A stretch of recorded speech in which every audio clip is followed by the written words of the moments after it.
Aujourd'hui, nous commençons à la maison de la falaise. Dans la chambre de Kelly, Finn borde Kelly Spencer. Il repense à sa soirée dans son privé avec Liam et est sûr que cette soirée restera gravée dans sa mémoire. Finn pense que Kelly sera une vieille grand-mère un jour et se souvient de tout ce que Liam a fait pour elle. Kelly se sent chanceuse d'avoir deux papas, alors Finn est fier d'être l'un d'eux. Même s'il ne pourra jamais remplacer Liam dans sa vie, elle a eu la chance d'avoir un père extraordinaire. Kelly sourit, son père dit qu'il ne la quittera jamais. Tandis que Kelly réfléchit à la promesse de Liam d'être toujours là pour elle, Liam est perplexe face aux nouvelles de Steffy Forrester dans le salon.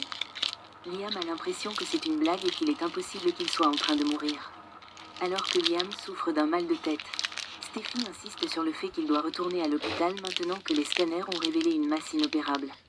Liam finit par accepter la véracité des nouvelles médicales de Steffy, mais il se dit que la médecine moderne trouvera sûrement un moyen de le sauver. Comme Steffy reste désemparée, Liam commence à radoter sur le fait qu'il ne peut pas simplement abandonner ses filles et ne jamais revenir.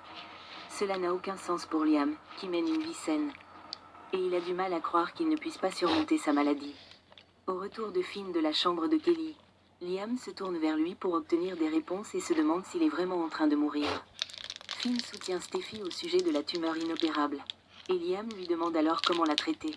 Cependant, la réaction de Finn montre clairement qu'il n'existe aucun traitement pour Liam, si ce n'est essayer de ralentir la progression de la tumeur.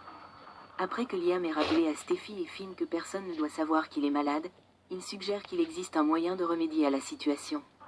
Liam parle de sa foi en quelque chose qui dépasse la science et la médecine avant de prédire qu'il restera parmi ses filles. Après avoir rejeté avec audace sa condamnation à mort, Liam déclare qu'il a trop de raisons de vivre. À Il Giardino, Sheila s'approche de Deacon dans l'arrière-boutique et lui demande de faire une pause. Elle sent qu'il a quelque chose en tête. « Tu penses à Hope ?» demande-t-elle. Deacon hoche la tête. Il pense à Hope, et à l'homme qui l'a trahi. Il regrette que Hope ait enfin cru trouver un partenaire en qui elle pouvait avoir confiance. Si ça avait été Liam plutôt que Carter, il aurait défendu Hope.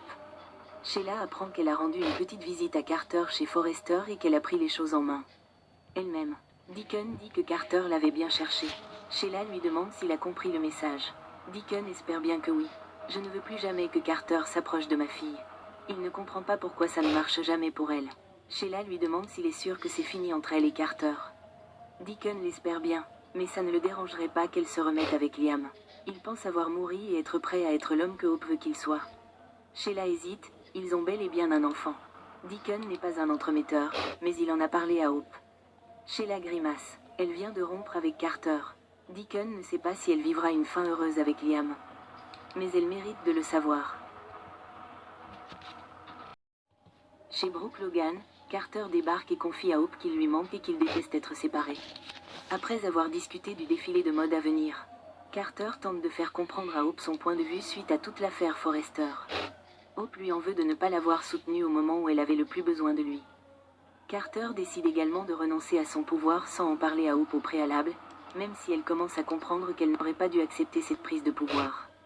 Après que Hope ait repensé aux difficultés qu'elle a traversées depuis son divorce avec Liam, Carter réalise qu'elle pensait à son ex-mari.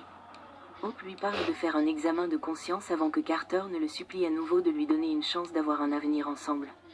La crise médicale de Liam va réserver des surprises à ceux qui lui sont chers, alors restez connectés.